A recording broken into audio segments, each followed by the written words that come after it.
पारसा वलिया का इंतकाल हो गया, ऐलान आम बगदाद में हुआ, सबने तैयारी की, वो औरत बहुत नेक है, उसकी नमाज जनाजा पढ़ेंगे तो अल्लाह गुनाहों को माफ कर देगा। हर एक ने उसकी नमाज जनाजा की मोहब्बत में तैयारी शुरू कर दी। लेकिन बगदाद में कफन चोर भी था। जब उसके कान के पर्दे से आवाज टकराई तो उसने कहा, बहुत बड़ी आबिदा वलिया का इंतकाल हुआ है, लोग कफन अच्छा देंगे महंगा। ये कफन चोर था, इसने भी तैयारी की। जब मैदान में नमाज़े जनाजा को लाया गया और पढ़ाने के लिए आगे बढ़े तो ये सबसे अगली सफ में खड़ा हो गया। नमाज़े जनाजा में सबसे पिछली सफ में सबसे ज्यादा सवाब है, लेकिन ये सवाब की नियत से नहीं आया था, ये कफन की नियत से आया था। आगे खड़ा हुआ और उचक कर इसने कफन को देखा, तबीयत खुश हो गई कि कफन बहुत उम्दा है, बहुत कीमती, अच्छा है और कफन अच्छा ही देना चाहिए। इसलिए कि हदीस पाक में है कि रात को 12 बजे के बाद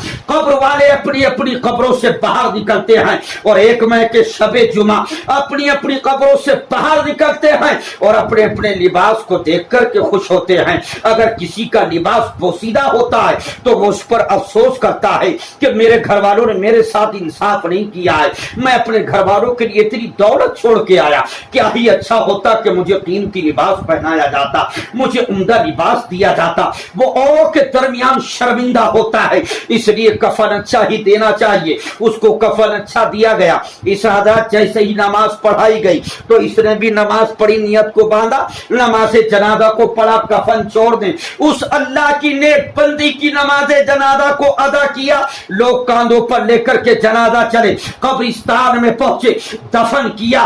खुदा की कसम, जैसे ही दफन करके वापस लौटे तो कफन चोर कब्र के करीब बैठ गया।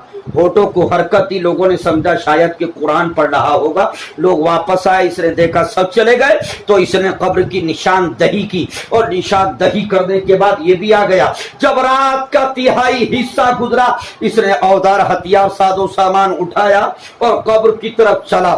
और जाने के बाद, इसलिए कि इसको कफन याद आ रहा था, जाने के बाद मिट्टी को हटाया, तख्तों को हटाया और जैसे ही कफन पर नियत पड़ी खुश हो गया।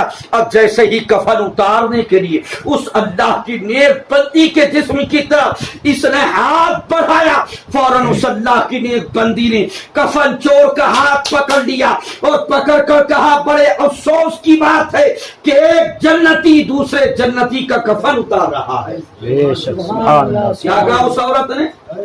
एक जन्नती दूसरे जन्नती का कफन उतार रहा है। इसने सुना तो कांप गया, लरस गया, कपकपी तारी हो गई, जिस्म लरसा पर अंदाम हो गया। खुदा की कसम रोने लगा और रोकर कहा, ए खातून, तेरे जन्नती होने में कोई शक नहीं, इसलिए कि तू बगदाद की आबिदा, जाहिदा, मुत्तकिया वलिया है। तेरे जन्नती होने में किसी को शक नहीं, तेरी विलायत का चर्चा पूरे बगदाद में मचा हुआ है। लेकिन मैं कैसे जन्नती हो सकता हूं? मैं तो एक कफन चोर हूं जो हमेशा कफन चुराता हूं, बाजार में फरोख्त करता हूं, उससे जो मुझे दिहम मिलता है अपने अपने बच्चों की गुजर औकात किया करता हूं। मैं कैसे जन्नती हो सकता हूं? तो उस साहिबे कब्र ने कहा, ऐ कफन चोर सुन, तू घर में था तो कफन चोर था, मेरी नमाज जनाजा की आवाज को सुना, घर से चला कफन चोर था, कदमों को बढ़ाया कफन चोर था, मैदान में पहुंचा कफन चोर था, सफों में खड़ा हुआ कफन चोर था। लेकिन जब नमाज पढ़ाने वाले ने नियत को बांधा और तूने भी साथ में नियत को बांधा, नमाज पढ़ना शुरू की तो अल्लाह ने मेरे सदक़े में जिसने मेरी नमाज जनाजा पढ़ी तमाम के गुनाहों को माफ करके सबको जन्नती कर दिया। सुभान अल्लाह, सुभान अल्लाह। इसलिए कहते हैं कि नेकों की नमाज जनाजा पढ़ा करो, अल्लाह गुनाहों को माफ फरमाएगा।